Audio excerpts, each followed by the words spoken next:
flashing lights and fast colors in case you're sensitive to that.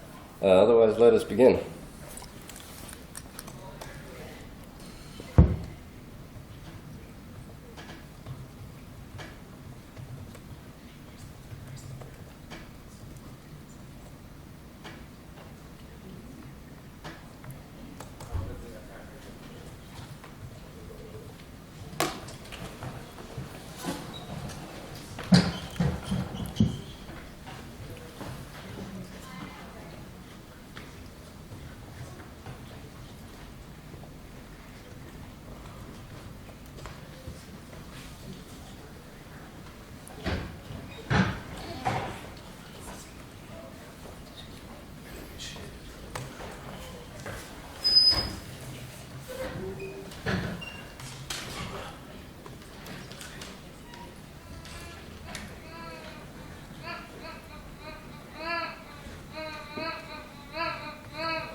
Come over here. Hey.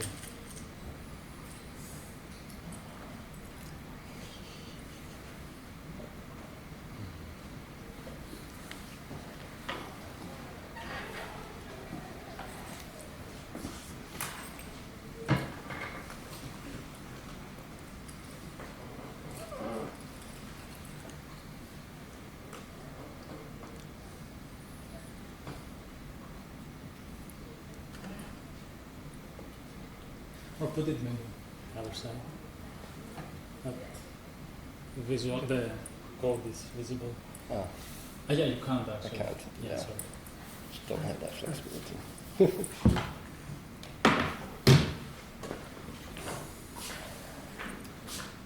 want to use no. Okay. All right. So yeah, thanks for sticking around and checking out the live coding, y'all. I'm Aaron Juarez, and this is Kosmas Giannoutakis. We are PhD students at the Rensselaer Polytechnic Institute in the Electronic Arts program.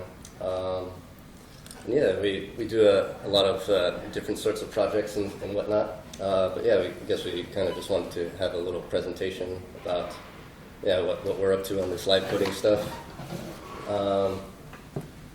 So yeah, a little bit of background about me is that I grew up in Texas. Did a lot of astronomy and physics as part of my background. Was a scientist for a long time. Then got a master's degree in physics, and then I just wanted to start using my analysis tools for doing creative stuff. So yeah, I started doing a lot of my own coding, making generative art and other sorts of chaotic imagery through glitch art. So yeah, here on the left is like what was a photograph, and then I do a lot of experimental data bends to find these kind of manifestations.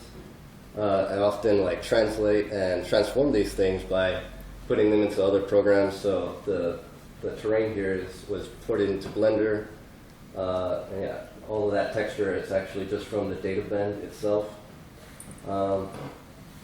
I work with film, putting these terrains into games, making games out of them. Just sort of playing around with the digital medium, such as it were. Trying to get into a lot more analog printing these days as well. Okay, so hi everyone, I'm Kosmas. I come from Greece, I grew up there, so you have to bear with my fat Greek accent, sorry about that. I have lived in different countries. I have lived a couple of years in Germany, a lot of years in Austria, and now I'm in New York, in Troy, upstate New York, in the same program as Sarah. And in background, I'm a more like classical musician. I was trained in piano performance and instrumental composition. And then I ended up doing computer media. I did a master's degree in Austria. And I have been experimenting with different kinds of performances, like game performances when you play music and you interact with some computer system, but you have to follow kind of game rules with it. Also different collaborations with other artists, like other people doing physical instruments and do digital instruments, and then we couple those instruments together and they function like a dynamical, non-linear system. I've done also some more gaming performances where there's visual games and then you move some pixels around, they make sounds and then interact with each other. And sound installations, all kinds of weird stuff.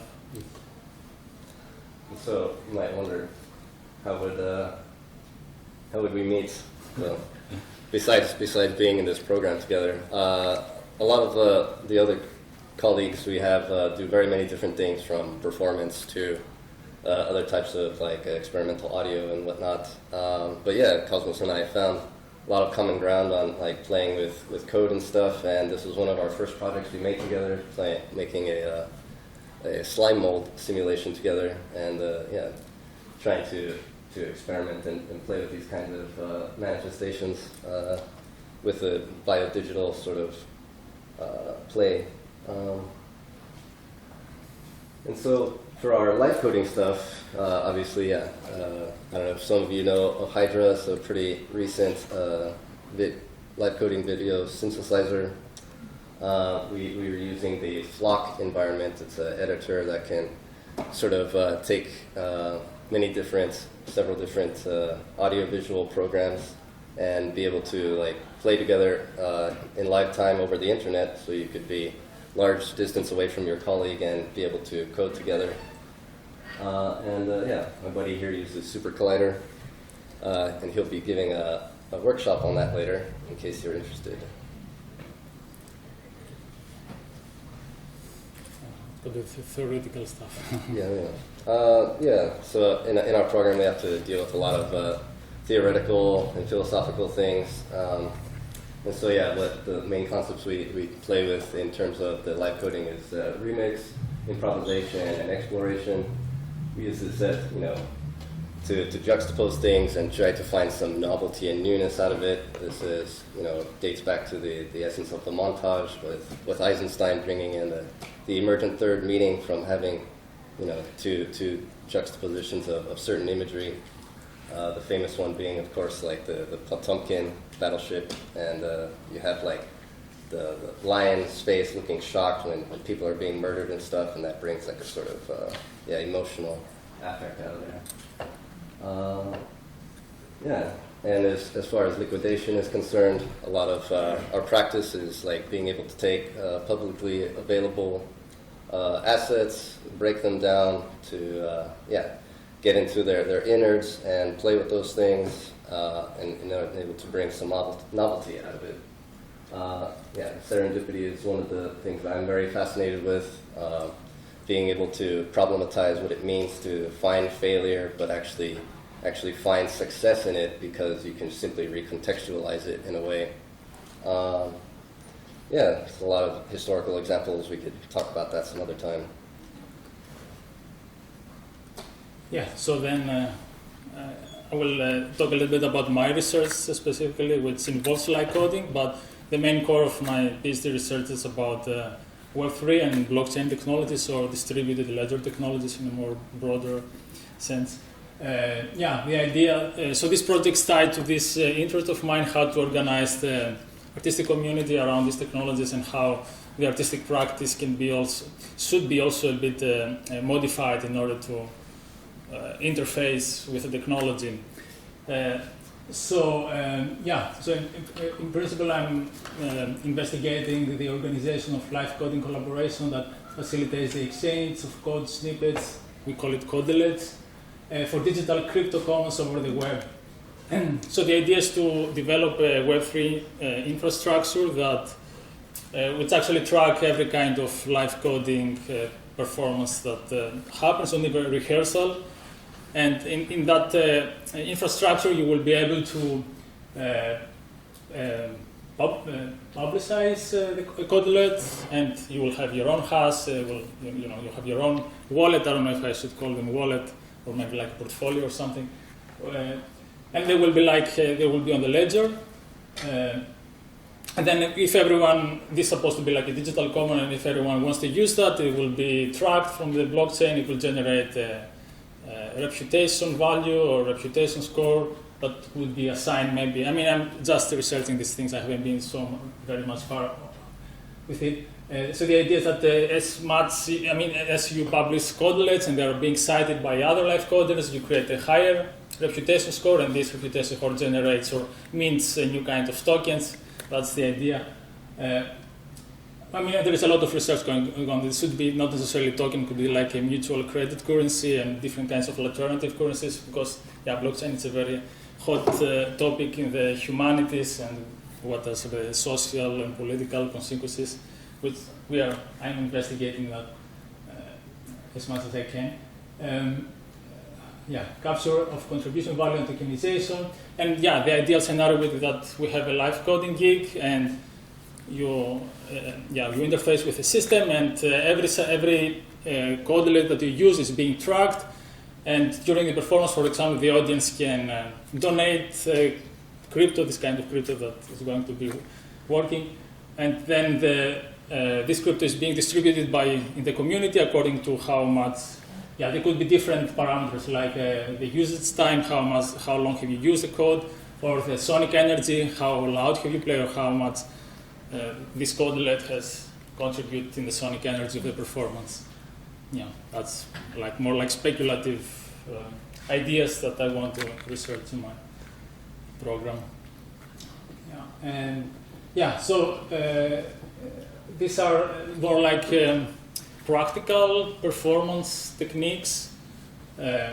So the first, the most easiest, from my musical perspective, I'm sure Aaron is using a kind of different variation of these techniques in the visual domain, but the musical domain, juxtaposition, just playing simultaneously different codelets, or one after the other, you blend in, you blend out, so you create a kind of dramaturgy. So this is the simplest way of juxtaposing already the code, the short compositions by other composers, by other creative coders. Tweaking, you start messing with a tweet, with the code, you change the parameters, you make it faster, you make it more dense, slower.